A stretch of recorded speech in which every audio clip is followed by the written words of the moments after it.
साथियों नमस्कार, मेरा नाम है पवन कुमार। आप देख रहे हैं राजपथ भारत।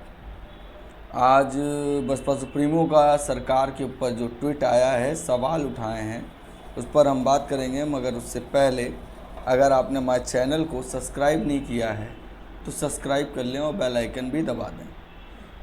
और उससे बड़ी खबर कि कासिम सर जल्दी आपको राजपथ में मिलेंगे। कल या परसों से लाइव आने लगेंगे और आप फिर से उनसे जुड़ पाएंगे और वो खबरें दे पाएंगे, क्योंकि ये बहुत बड़ी खबर है। क्योंकि उनके जो सब्सक्राइबर हैं उन्हें देखना पसंद करते थे और आप सभी का धन्यवाद करते हैं कि ऐसे समय पर आप लोगों ने हमारी भी खबरों को जो ध्यान दिया और लगातार चर्चा का बिंदु बनाए रखे और तमाम विषय ऐसे सामने आए जो हमने सामने आपके रखे।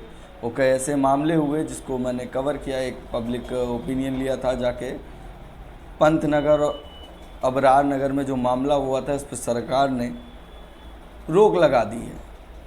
फ़िलहाल के लिए रोक लगाई है कि घर वहाँ के नहीं तोड़े जाएंगे, ये बात सरकार ने कही है।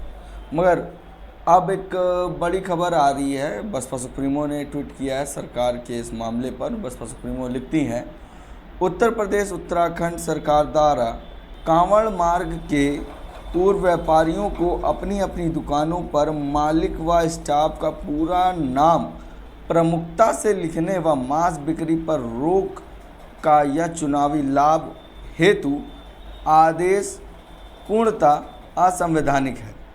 धर्म विशेष के लोगों को इस प्रकार से आर्थिक बायकॉट करने का प्रयास अति निंदनीय है।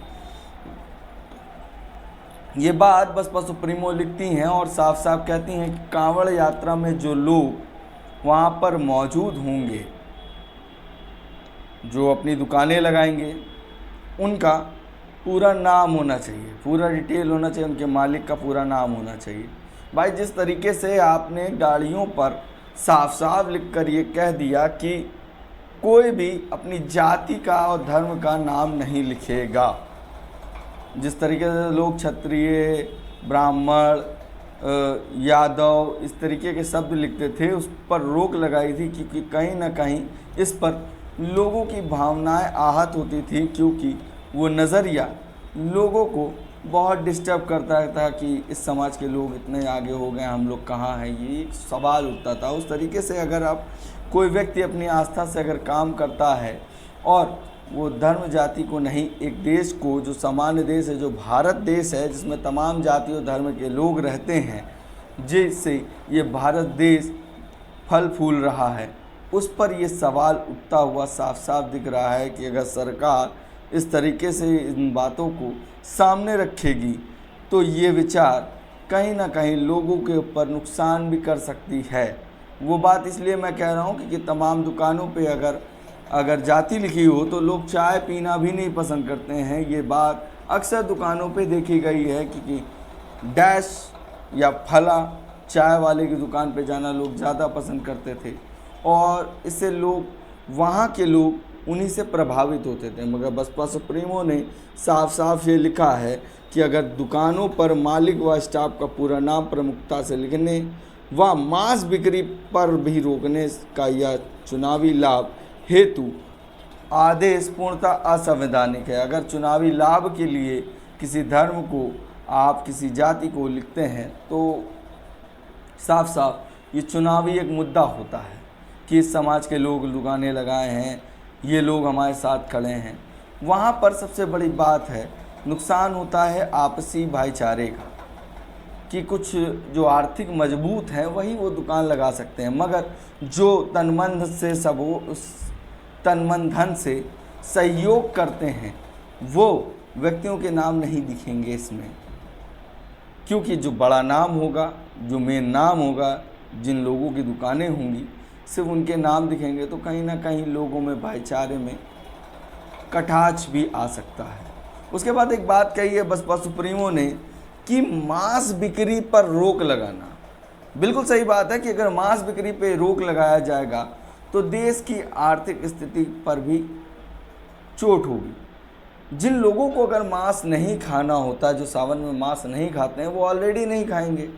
मगर जो मांस बिक्री है, जो एक्सपोर्ट होता है, वो कहीं ना कहीं लोगों के आर्थिक चोट करेगी, क्योंकि जिस तरीके से जिन लोगों का व्यवसाय है मांस बेचना और उसकी बिक्री करना, वो उससे अपना घर चला रहे हैं, अपने बच्चों को पढ़ा रहे हैं और कहीं ना कहीं अपने घर को एक बेहतर इन्वायरमेंट देने का काम कर रहे हैं। मगर जब इन लोगों के पास ये काम नहीं होंगे तो वहाँ पर उन लोगों के लिए रोज़गार क्या होगा? कहीं ना कहीं वो उस वक्त बेरोज़गार हो जाएंगे और सबसे बड़ी चीज़, वो लोगों को खाने में लाले भी लग जाएंगे। ये बात साफ साफ निकल के इस ट्वीट के माध्यम से आ रही है और ये बात सच है।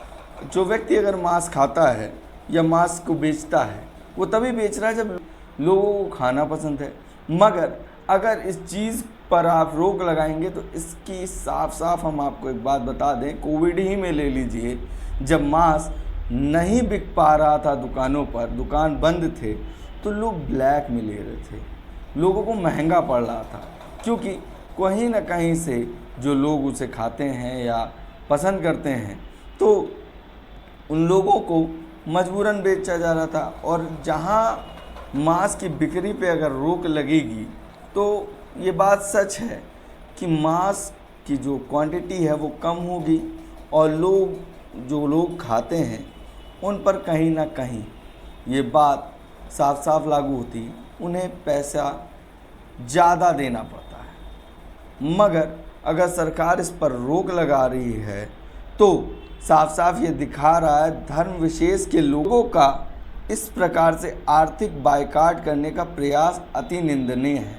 जो लोग ये पैसा कमा रहे हैं, ये काम करके अपनी आय चला पा रहे, अपने घर को बेहतर शिक्षा और बेहतर एनवायरनमेंट दे पा रहे हैं, तो वो लोग उस बीच क्या करेंगे? ये सवाल सरकार से बसपा सुप्रीमो साफ उठा रही हैं कि इस तरीके के कदम उठाने से उन लोगों की आर्थिक स्थिति बिगड़ सकती है।